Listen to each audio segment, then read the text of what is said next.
In today's video, I'm going to teach you how to void stale checks in QuickBooks. If you need to clean up old outstanding checks in your records, QuickBooks makes the process pretty simple once you know where to look. In this walkthrough, I'll show you exactly how to find the check, review its details, and void it correctly so your records stay accurate. To get started, go to the search bar at the top of QuickBooks. In that search bar, type in Check Detail Report, then select that report from the results to run it.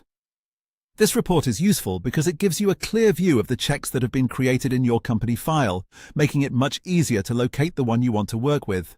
Once the report opens, you'll be able to see your created checks along with their statuses.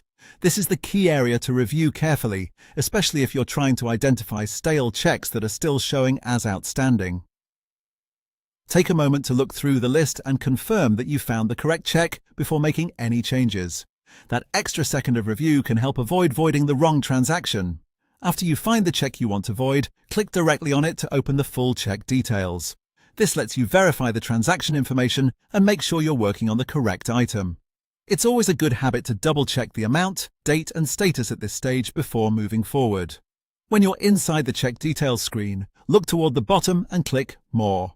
From that menu, select Void. QuickBooks will then update the transaction and mark that check as voided.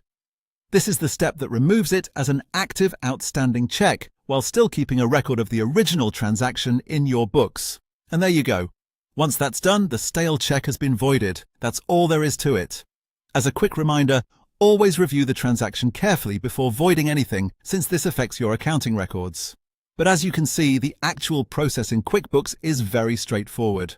Open the check detail report, find the check, open it, and choose the void option from the More menu.